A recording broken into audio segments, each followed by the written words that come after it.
नमस्कार, city online में आपका स्वागत है। मैं हूं मनीषा सिंह। खबरों की शुरुआत करने से पहले नजर डालते इस वक्त के हेडलाइंस पर। राज्य भर में लागू हुई आचार संहिता के चलते थमा चुनाव प्रचार, अब घर घर जाकर ही कर सकेंगे वोट अपील।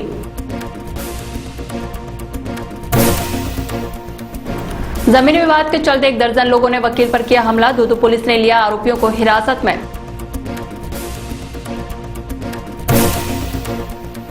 और प्रदेश भर में मनाई गई हनुमान जयंती, शहर भर में धूमधाम के साथ निकाली गई शोभा यात्रा।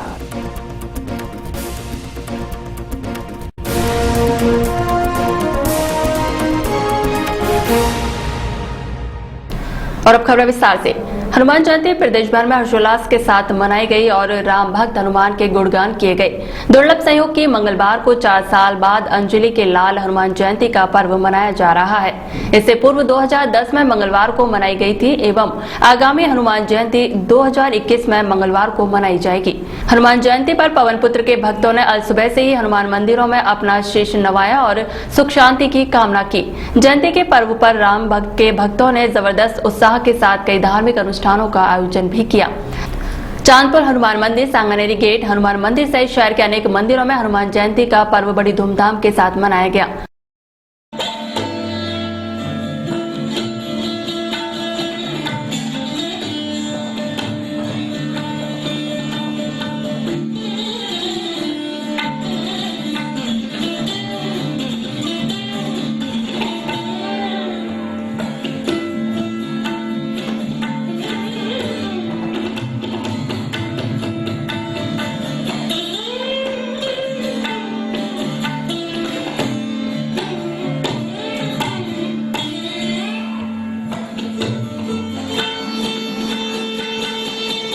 तो बाबा का जन्म हुआ है, रात को 12 बजे अभिषेक किया गया है बाबा का। उसके बाद में इनकी झांकी सजी है। आज शाम को बाबा की झांकी सजेगी। इसमें फूलों का श्रृंगार होगा, बाबा के भोग लग रहा है और बहुत सारे भक्तगण आएंगे इसमें। आज बहुत बड़ा दिन है मतलब बाबा के लिए। आज के दिन जो पूजा करता है उसकी मनोकामना सिद्ध होती है। आज के दिन जो व्रत करता है उसके भी काम बनते हैं, बिगड़े हुए काम बनते हैं। बाबा की जो मनोकामना करता है उसके सारे काम सिद्ध होते हैं। सिंधी समाज का 93वां चैत्र मेला MI रोड स्थित अमरापुरा में 13 अप्रैल से आयोजित किया जा रहा है, जो 17 अप्रैल तक जारी रहेगा। 5 दिवसीय मेले में हजारों की संख्या में भक्त भाग ले रहे हैं और धार्मिक आयोजन का लाभ उठा रहे हैं। 13 अप्रैल को शोभा यात्रा का आयोजन किया गया था, जिसमें काफी संख्या में झांकियां सजाई गई थी और हवन पूजन का कार्यक्रम आयोजित किया गया था। प्रतिदिन अमरापुरा में भजन संध्या का आयोजन किया जाता है, जिसमें हजारों की संख्या में भक्त भाग लेकर पूजा अर्चना कर रहे हैं और बाहर स्टॉलें भी सजाई गई हैं।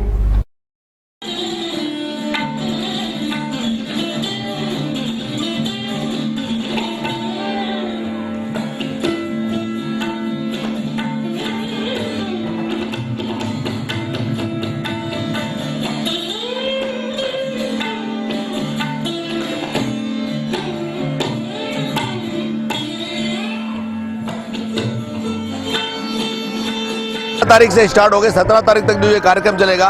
इसमें विभिन्न देश विदेश से कई प्रेमी जो आए हुए हैं, जो विदेश से भी प्रेमी आए और हमारे पूरे भारतवर्ष से प्रेमी यहाँ पर आए हुए हैं, हमारे प्रेम प्रकाश मंडल के। क्या मेले में क्या खास है इस बार? मेले में हमारे गुरुजी का विशेष झांकी सजाई गई है और यहाँ पर जो विभिन्न प्रांतों के और विभिन्न देशों के जो संत मंडलियाँ हैं वो अपने सवेरे से लेकर के रात तक प्रवचन करती है। भंडारा चलता है, लंगर चलता है और अपने आपस में मेल मिलाप है। ये आज सवेरे 6 बजे से ये चालू हुआ है सत्संग और 11 बजे तक सत्संग चलेगा। उसके बाद भोजन प्रसादी होगी, लंगर चलेगा।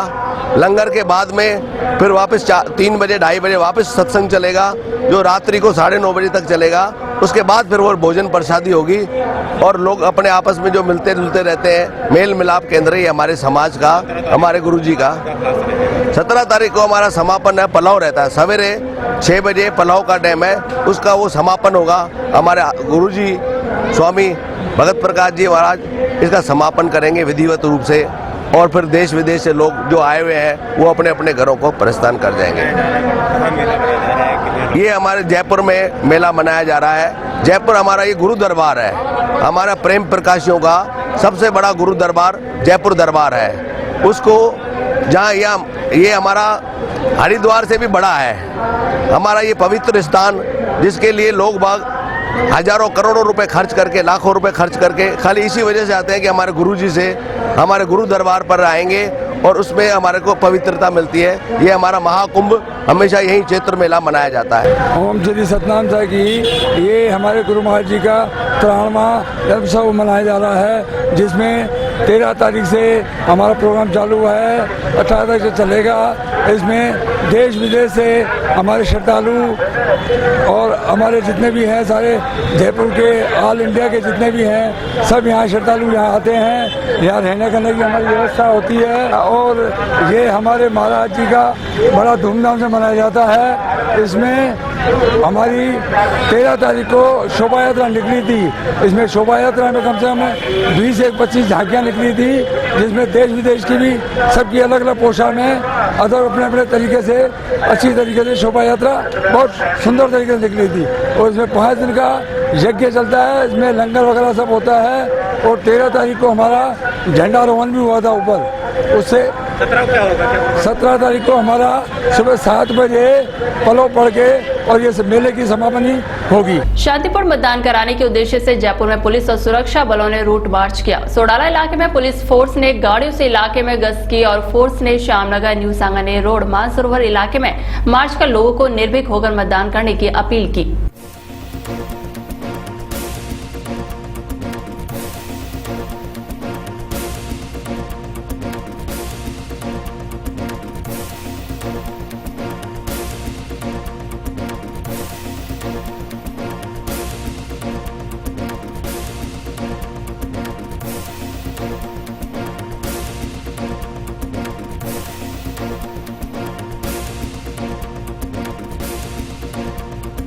जयपुर बस द्वारा पिछले दिनों में करीब 50 नई बस स्टैंड बनाए गए हैं। साथ ही बसों की संख्या में भी इजाफा हो रहा है। इन सभी के साथ साथ जयपुर बस में सफर करने वाले यात्री की सुविधाओं का भी विशेष ध्यान रखा गया है। साथ ही अब दिल्ली की तर्ज पर इन बसों में बिना टिकट सफर करने वाले यात्रियों की अब खैर नहीं है।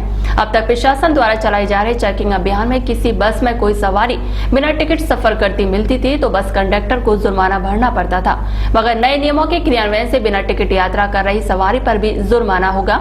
बहरहाल गर्मी के इन दिनों में प्रशासन द्वारा बढ़ाए गए नए बस स्टैंड से शहरवासियों को सहूलियत मिली है।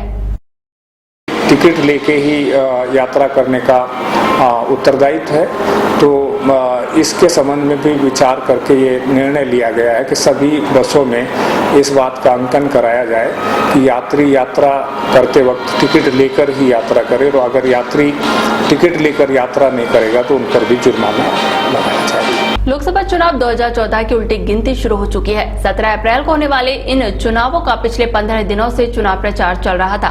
मंगलवार शाम 6 बजे आचार संहिता के चलते चुनाव प्रचार थम गया है। मुख्य निर्वाचन अधिकारी ने बताया कि 15 अप्रैल शाम 6 बजे से चुनाव प्रचार पर रोक लगा दी गई है। साथ ही पूरे राज्य में 48 घंटे के लिए ड्राई डे घोषित कर दिया गया। राज्य की सीमाओं पर सुरक्षा के विशेष इंतजाम भी किए गए हैं। राज्य की सीमा पर हर आने जाने वालों पर विशेष नजर रखी जा रही है। मुख्य निर्वाचन अधिकारी ने बताया कि 15 अप्रैल शाम 6 बजे से चुनाव प्रचार पर रोक लगा दी गई है। साथ ही पूरे राज्य में 48 घंटों के लिए ड्राई डे घोषित कर दिया गया। राज्य की सीमाओं पर सुरक्षा के विशेष इंतजाम भी किए गए हैं। राज्य की सीमा पर हर आने जाने वालों पर विशेष नजर रखी जा रही है। चुनावों को लेकर किसी भी आपात स्थिति से निपटने के लिए प्रशासन द्वारा सुरक्षा के पुख्ता इंतजाम किए गए हैं। गौरतलब है कि 17 अप्रैल को होने जा रहे लोकसभा चुनावों में 38,835 मतदान केंद्र बनाए गए हैं। कुल 239 प्रत्याशी चुनावी मैदान में उतरे हैं। प्रथम चरण में राज्य की 20 सीटों के लिए मतदान होगा।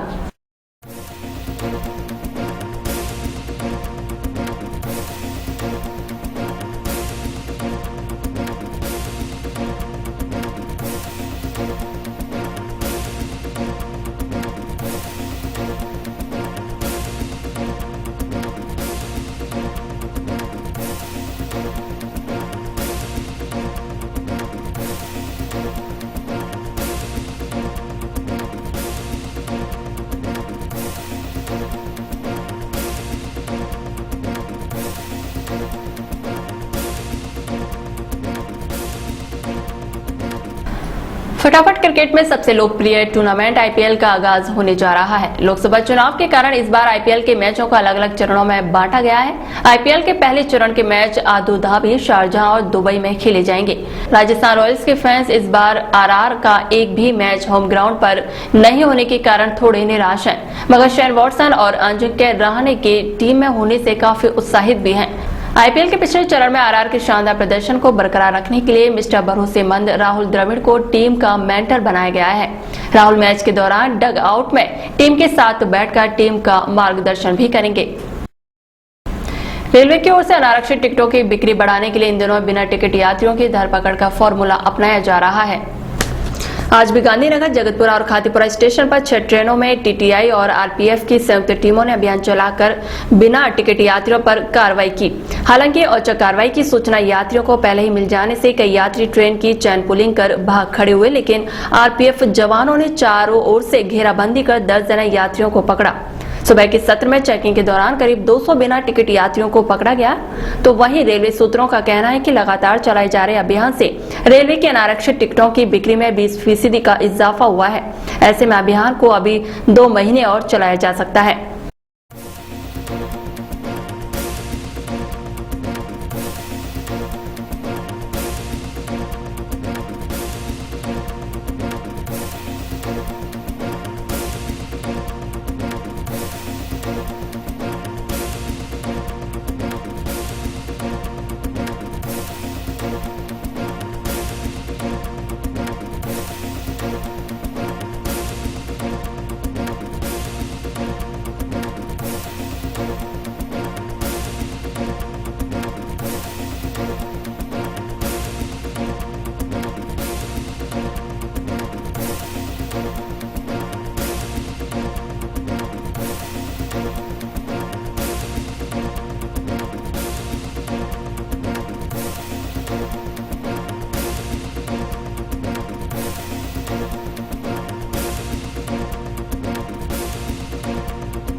जमीन में गड़ा सोना निकालने का झांसा देकर करोड़ों रुपयों की ठगी करने वाली समुंदर सिंह की पत्नी ने एक प्रॉपर्टी कारोबारी पर हमले का आरोप लगाया है।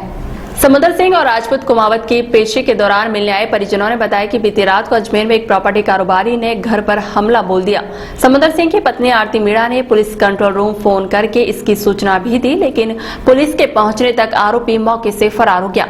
समुंदर सिंह और राजू कुमावत वैशाली नगर थाना पुलिस की गिरफ्त में है। आज कोर्ट में पेश कर दोनों आरोपियों को 5 दिन के लिए पुलिस रिमांड पर लिया गया है। समुंदर सिंह की पत्नी का आरोप है कि अजमेर के किशनगंज थाना पुलिस ने शिकायत के बावजूद प्रॉपर्टी कारोबारी के खिलाफ मुकदमा दर्ज नहीं किया है।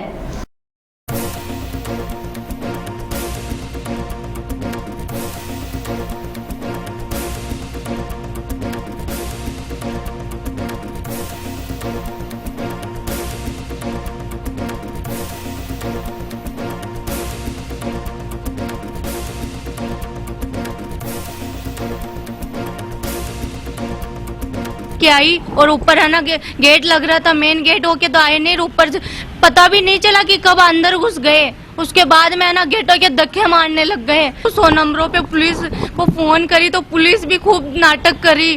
कम से कम 2 घंटे तक तो पुलिस आई नहीं। मेरे साथ कुछ भी हो सकता था। फिर बोलती है पुलिस की किशनगंज थाने के नंबर लो। फिर मैंने वहाँ पे फोन करी तो फिर आई पुलिस भी देख दुखा के चली गई, कुछ नहीं करे। जमीनी विवाद का केस लड़ने पर 1 दर्जन लोगों ने वकील पर हमला कर दिया। हमले में घायल एडवोकेट त्रिलोक सिंह को एसएमएस अस्पताल में भर्ती कराया गया है। मामला दूदू थाने इलाके के शिव सिंहपुरा का है। हमला रात करीब 9:30 बजे हुआ। पीड़ित के परिजनों के मुताबिक जीतू, मुकेश, प्रहलाद, सीताराम और कानाराम के खिलाफ त्रिलोक सिंह के पास कोई केस है। उनके विरुद्ध केस लड़ने से नाराज इन लोगों ने उन पर हमला कर दिया। हमले के दौरान घर पर त्रिलोक की पत्नी भी थी। पत्नी के भी चोटें आई हैं। तो वहीं सूचना मिलने पर दूदू थाना पुलिस मौके पर पहुंची। पुलिस ने मुकेश और प्रहलाद को हिरासत में ले लिया है। लोकसभा चुनावों के दौरान अब योग गुरु बाबा रामदेव भाजपा और एनडीए के समर्थन में खुलकर सामने आ रहे हैं। अलवर जाने से पहले जयपुर पहुंचे बाबा रामदेव ने साफ शब्दों में कहा कि 16 मई के बाद कांग्रेस बिखर जाएगी और मोदी 300 से अधिक सांसदों के साथ लोकसभा में पहुंचेंगे। पेश है ये रिपोर्ट। बाबा रामदेव ने मीडिया से रूबरू होते हुए साफ किया कि इस बार व्यवस्था परिवर्तन के नाम पर हिंदू वोटों का ध्रुवीकरण हो रहा है और राष्ट्रवादी मुस्लिम, ईसाई और अन्य मजहब के लोग भी भाजपा के साथ आ रहे हैं। आइए अब आपको सुनाते हैं बाबा रामदेव ने लोकसभा चुनावों में भाजपा की परफॉर्मेंस और कांग्रेस के संभावित हश्र पर क्या कहा। कांग्रेस पार्टी पूरी तरह से बिखर जाएगी क्योंकि हाफ सेंचुरी भी कांग्रेस नहीं लगा पाई। पूरे उत्तर भारत में 10 से 15 सीटें मैक्सिमम कांग्रेस की आ पाएगी और राजस्थान में तो शायद कांग्रेस की बोनी भी नहीं हो पाएगी, खाता भी नहीं खोल पाएगी। एक्यूट डिप्रेशन में कांग्रेस है और लाखों करोड़ के जो घोटाले कांग्रेस ने किए हैं उससे लोगों में जबरदस्त गुस्सा है और वह आक्रोश मतदान में तब्दील हो रहा है। महंगाई, बेरोजगारी, गरीबी, कालाधन, भ्रष्टाचार और व्यवस्था परिवर्तन के मुद्दों पर वोटों का ध्रुवीकरण हो रहा है, मजहब के नाम पर नहीं। ये जो एक देश में शोर मचाया जा रहा है कि यह चुनाव सांप्रदायिक हो रहा है, यह ठीक है कि पहली मर्तबा हिंदू वोटों का पोलराइजेशन हो रहा है, लेकिन वो मजहब के आधार पर नहीं, मुद्दों के आधार पर हो रहा है। और जो राष्ट्रवादी मुसलमान हैं, ईसाई हैं और अन्य पंथों वाले, वो सब के सब कांग्रेस का बाइकाट कर चुके हैं। बाबा रामदेव ने नेहरू परिवार को लुटेरा खानदान बताया और कहा कि राजस्थान सहित प्रदेश के अन्य राज्यों को लूटकर उन्होंने स्विस बैंक व अन्य स्थानों पर इस धन को रखा है। अब मोदी सरकार आने के बाद न केवल काला धन वापस आएगा बल्कि सोनिया गांधी को भी मायके लौटना पड़ेगा। कांग्रेस और नेहरू परिवार बाबा रामदेव के मुखर अंदाज कुछ ऐसे थे। ये पूरी तरह से लोगों को सुनिश्चित हो गया है कि स्विस बैंकों में सबसे ज्यादा पैसा नेहरू खानदान का है और जयपुर तो उसका सबसे बड़ा साक्षी है। दिल्ली जयपुर हाईवे कई दिनों तक बंद हुआ जब संपत्तियों के राष्ट्रीयकरण के नाम पर राजाओं की अकूत संपत्ति को लूटा गया और वो सारा का सारा पैसा स्विट्जरलैंड से लेकर के तमाम टैक्स हेवन्स में जमा किया गया। मुझे लगता है मोदी जी की सरकार आने के बाद जब काला धन विदेशों से आएगा तो उसमें दुनिया का सबसे बड़ा लुटेरा खानदान बेनकाब हो जाएगा। और यदि सोनिया गांधी जी जो लूटा है वो उसको तो लौटाना पड़ेगा, यदि उनको जेल में भी जाना पड़े तो आश्चर्य की बात नहीं होगी, बाकी अपने मायके तो उसको जाना ही पड़ेगा। आम आदमी पार्टी के सवाल पर बाबा रामदेव ने कहा कि कांग्रेस के काले धन से पोषित की जा रही है, यही कारण है कि केजरीवाल मोदी जी के खिलाफ चुनाव लड़ रहे हैं, न कि सोनिया या अन्य के। सुनिए आपके मामले में बाबा रामदेव का बयान। आम आदमी पार्टी कांग्रेस के काले धन से चल रही है और केजरीवाल जी के लिए अब मुद्दा भ्रष्टाचार नहीं है। वो खुद सार्वजनिक तौर पर रोहतक में कह चुके कि इस देश में भ्रष्टाचार से बड़ा मुद्दा सांप्रदायिकता है, इसलिए उन्होंने सोनिया गांधी के खिलाफ चुनाव लड़ा, कपिल सिब्बल और कनिमोझी के खिलाफ चुनाव लड़ा। उन्होंने चुनाव जो है वो पवन बंसल के खिलाफ नहीं लड़ा। वो पहले कहते रहे मैं देशभक्ति और ईमानदारी की राजनीति करना चाहता हूं और देश के सबसे बड़े देशभक्त और ईमानदार नरेंद्र मोदी के खिलाफ चुनाव लड़ा। इससे साबित हो गया है कि इनके इरादे पाक नहीं है। यदि अरविंद केजरीवाल सोनिया गांधी के खिलाफ चुनाव लड़ते रायबरेली से, और अभी भी मौका है, अभी भी नॉमिनेशन वहां जारी कर सकते हैं वो, तो मैं अपने हजारों कार्यकर्ता और मेरे जो लाखों समर्थक हैं उनको साथ में लेकर के उनको ऐतिहासिक विजय दिला सकता हूं, यह आपको मैं आज वादा करता हूं। बाबा रामदेव हालांकि दावा कर रहे हैं कि मुद्दों के आधार पर वे भाजपा व एनडीए के साथ हैं और चुनाव प्रचार का कार्यक्रम भी उन्होंने खुद तैयार किया है, लेकिन जिस तरह से उन्होंने हिंदू वोटों के ध्रुवीकरण की कवायद की है और काले धन के मामले पर कांग्रेस पर हमले तेज किए हैं, उससे स्पष्ट है कि भाजपा ने एक सर्टेन एजेंट पर बाबा को लगाया है, जिसे बाबा रामदेव शिद्दत से पूरा कर रहे हैं। और अब चलते चलते एक बार फिर से नजर डालते इस वक्त के हेडलाइंस पर। राज्य भर में लागू हुई आचार संहिता के चलते थमा चुनाव प्रचार, अब घर घर जाकर ही कर सकेंगे वोट अपील।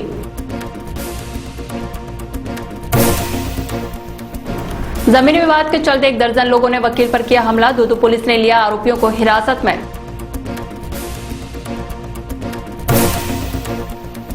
और प्रदेश भर में मनाई गई हनुमान जयंती, शहर भर में धूमधाम के साथ निकाली गई शोभा यात्रा।